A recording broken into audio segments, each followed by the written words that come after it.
Hi, welcome back to my channel, Beautiful Minutia. If you're new here, my name is Tiffany, and today I am talking about the Flannery O'Connor short story collection, Everything That Rises Must Converge.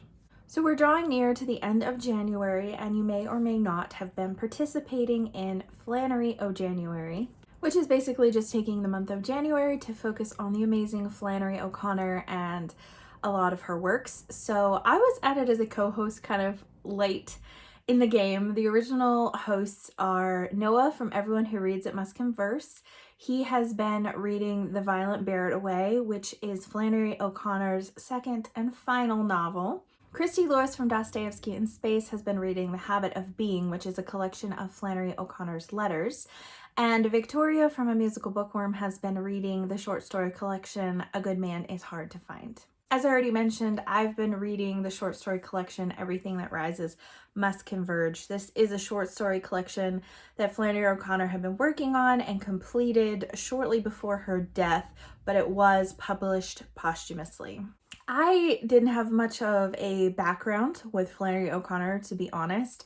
I bought this book last fall because Christy Lewis had been talking about it, and she and I share a lot of similar interests in what we liked to read. So I decided to pick it up, and last fall I read the title story, Everything That Rises Must Converge. I absolutely loved it, but I saved the rest of the short stories for Flannery O January because I knew that was coming up.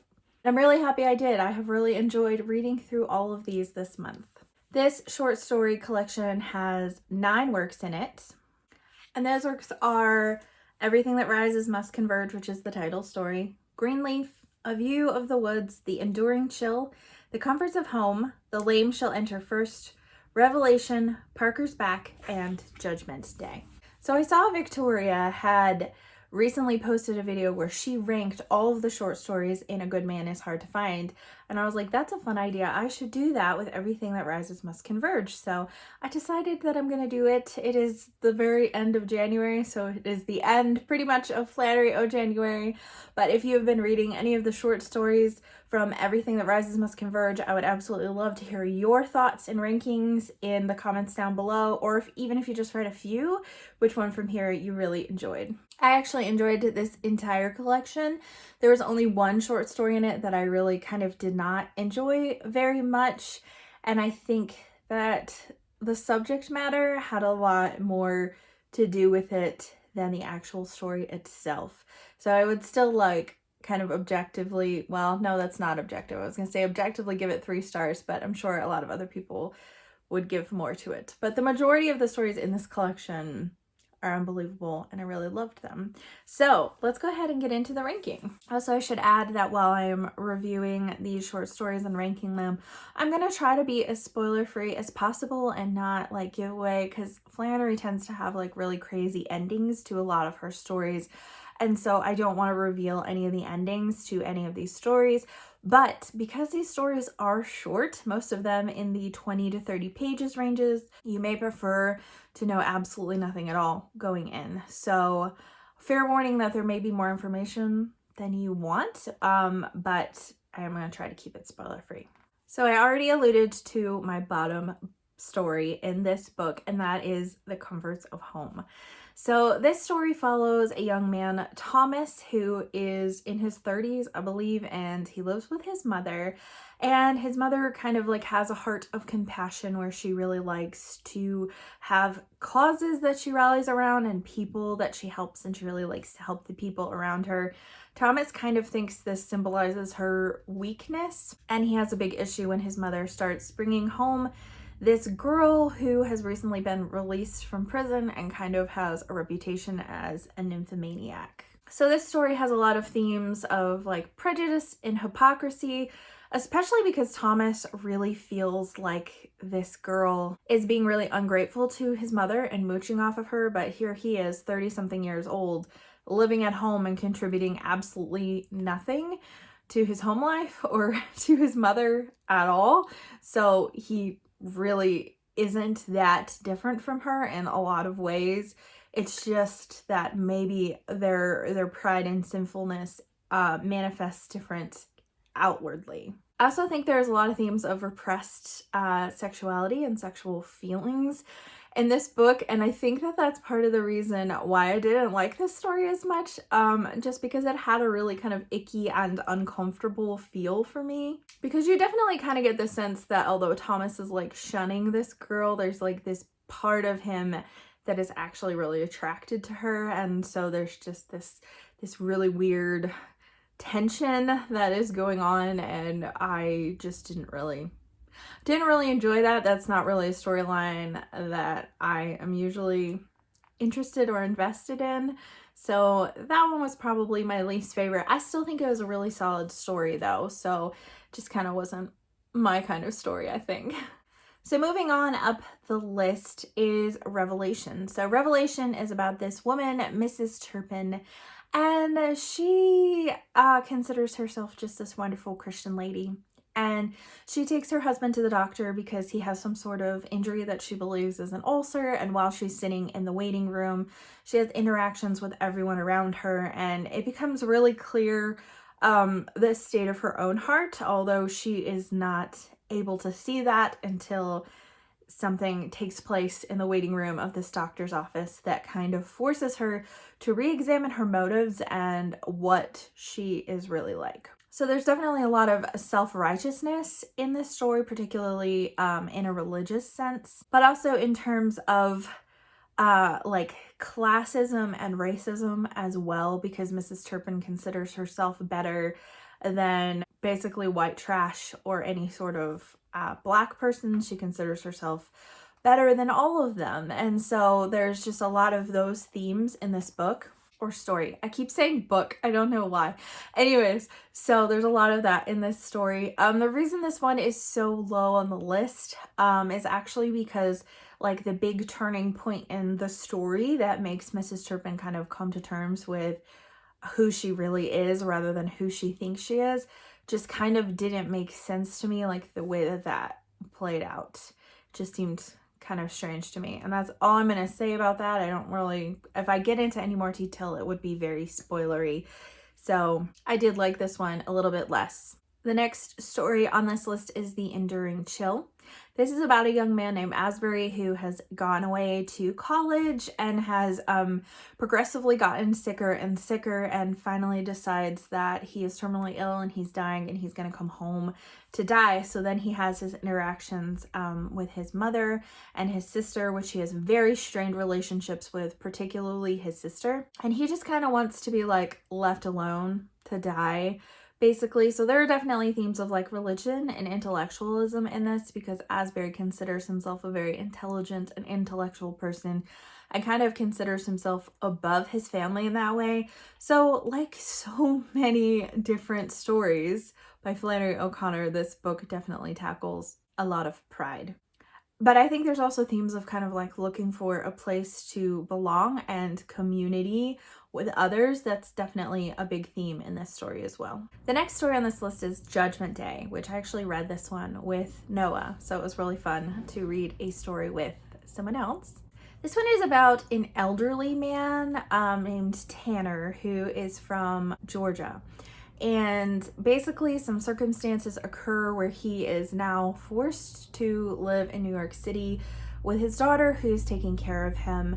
And so we're kind of like in present day for him, and then we kind of have flashbacks to see why he moved to New York City and why he wants to go back to Georgia, and like what kind of caused him to be the way that he is. I feel like this story also has a lot of themes of searching for connection, and I definitely felt that way when I was reading about Tanner, how even the bad choices that he made, so many of them had to do with him looking for a place to belong and looking for some sort of connection with other people, especially when he's in New York City and everything just seems very foreign and different to him. He's kind of searching for any sort of connection that he can have to Georgia and grasping for any sort of commonality with people around him. But again, pride is also a very big theme in this short story. And we kind of see how Tanner's pride got him into the situation where he is, and it's kind of like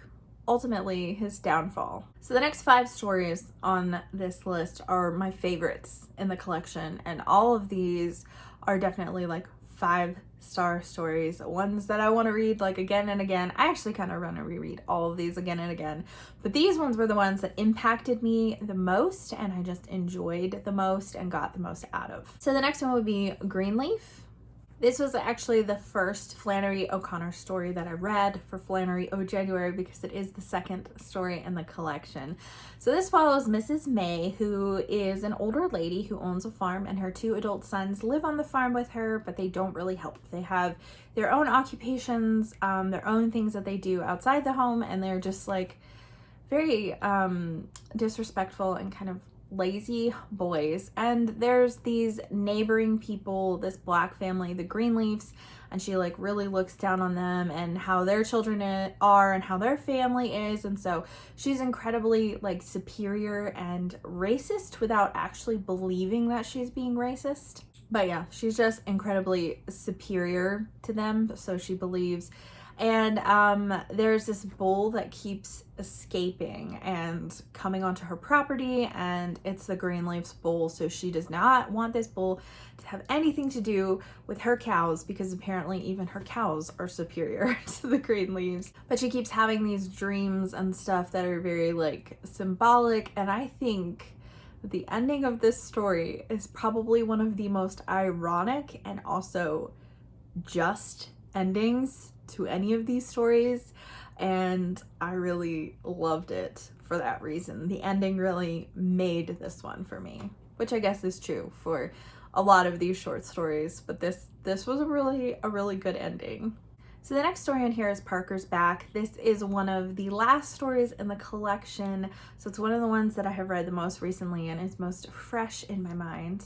It's about a man named O.E. Parker who he's very like heavily tattooed, which is really interesting because I'm pretty sure in this time period that was really rare. But it's interesting because he's tattooed everywhere except for his back. He never wanted to get his back tattooed because he wouldn't even be able to see his back except with a lot of great effort. And so he really just doesn't even want to deal with that, doesn't want to do that. So he was like the ultimate tattooed person, like more than just like sleeves. His both arms, both legs, his chest, like everywhere that he could be tattooed except for his back, he is. And he falls in love with this incredibly like judgmental and very religious woman. Well, I shouldn't say fall in love. He marries her, and it's really kind of funny, their dynamic. I actually found a lot of humor in this story. I don't know if it was really supposed to be humorous, but I did find it very humorous. His interactions between his wife were just very like over the top, and I laughed at this one a little bit. I also feel like even though there's a lot of symbolism in this story, particularly pertaining to redemption and salvation, and even kind of like a call to like the burning bush experience that Moses has in Exodus. We see like traces of that here in this story. I do feel like this is kind of a lighter Flannery O'Connor compared to a lot of the other stories in here, because Flannery is kind of known for having these very dark and brutal endings, which is just kind of a thing. She's Southern Gothic, so that's kind of a Southern Gothic hallmark, is having kind of like darkness and brutality being part of the story. So that's really not unusual at all, but Flannery executes it so perfectly. And this story doesn't have the same brutality that a lot of the other stories in this collection have. So if you're looking to try out a Flannery short story, but you're like, oh, I don't know if I want to go with something that's going to be kind of violent or brutal, this one is definitely much less so and has a lot of like very deep and rich symbolism, particularly pertaining to salvation. I always find it fun to see kind of the traces of Flannery's faith in these stories. She's not as blatant as some authors like C.S. Lewis would be. She's much more subtle in the way she weaves it in, but it's still so deep and meaningful, and it's always there if you're looking for it. Moving on, another favorite in this collection was the title story, Everything That Rises Must Converge. Like I said previously, I actually read this one last fall and I did not reread it during Flannery O January. So this one is like the least fresh in my mind, but also made such a deep and lasting impact on me because it was the very first one that I read and I had no idea what to expect going in with these stories. And this one kind of like shocked me a little bit because I wasn't expecting kind of like this violent, brutal element to the story that there was, which now I know is pretty common for Flannery. But anyways, this follows a young man, Julian, and his mother, and they're getting on the bus. She wants him to ride the bus with her. She's going to the YMCA, and she's very like obsessed with her appearance and being superior. There's definitely a lot of racism tackled in the story, and it takes place kind of shortly after the civil rights movement. So now Black people are allowed to ride buses. So since most of the story takes place on a bus, that is definitely part of the story and the themes of racism woven in. But it's funny because Julian thinks he's so much better than his mother. But as the story progresses, we see that like he is grasping for these things and at his core is really the same as his mother, but the way that his pride and feelings of superiority manifest are different than the ways that hers do. So story number 2 from this collection for me was A View of the Woods. This follows a family who lives on a farm. So there is the grandfather whose last name is Fortune, and then he lives there with his daughter who has married someone, his last name is Pitts, and then the granddaughter is Mary Fortune Pitts. So she has like his last name as middle name. She's named after him. And he says that she's the only family member that is like anything like him. She looks like him, she acts like him. And so he says she's far more Fortune than she is Pitts. So Mr. Fortune just wants to sell off pieces of his property in the name of progress. He wants to sell the front portion of their property off to someone who wants to like make a gas station on it. So he wants to kind of like have all the amenities around him. And he really doesn't care how that makes anyone around him feel. He doesn't care how it's actually affecting his own soul in so many ways. And so there's a conflict between grandfather and granddaughter, and she is a child throughout the story, which makes his interactions with her that much more disturbing. It's just a crazy story, honestly. And there's just like this really great, ominous, creepy feeling throughout the story. And a lot of Flannery stories are like that, but this one was like so gripping to me that the whole time I'm just like turning the pages and feeling like this feeling in my stomach, like, oh my gosh, what is going to happen here? Like you can feel it building and building and the tension is mounting and you can just feel how it permeates in the story. And I just felt like out of all these stories, this story and then the next one, which was my favorite, were the ones that really showcase Flannery's ability to build tension and like this ominous atmosphere the best. And there's definitely a lot of symbolism as well in the story, as all of Flannery's stories have, and a lot of things that do point to kind of pride. I think pride is really an overarching theme in all of Flannery's stories. She really tackles human nature and kind of takes it down to the bare bones and examines like basically how we're all the same. We might feel like we're better than someone else because their sin looks different than ours, but we all struggle with pride. And I think C.S. Lewis has said this before, that pride is really the root of all sin, that every single sin stems from this feeling of pridefulness, which may manifest as superiority, it may manifest in a way of hypocrisy, and it may even just manifest in just pure selfishness and thinking of yourself before others. And all of those elements are here in the main character in this story, and also his need to control everything. Control is a huge factor in this story, so I really loved this one. I almost said this one was my favorite, but the top place instead went to The Lame Shall Enter First. This is actually, I think, Christy Lewis's favorite story from this collection as well.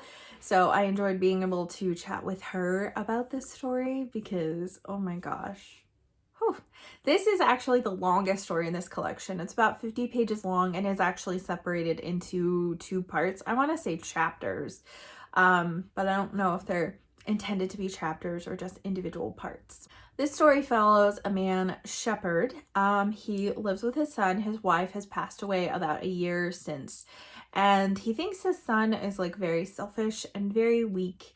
And he sees himself as just this amazing person who's just like such a giver to humanity, and he works at like this detention center on Saturdays, and he ends up meeting this kid, Rufus Johnson, who is lame. He has a club foot and is in this detention center because he is a known thief. And so he gets basically Rufus out of prison and decides he is gonna take this kid home to live with him because he's noticed that he's just picking through the garbage in the streets and wants to teach his son a lesson about how lucky he is for all that he has and what a great dad he has. So he decides he's gonna take Rufus home and he is going to reform him, and it's fascinating. It is such a good story, and I can't really share all the things that I loved about it without it being super spoilery.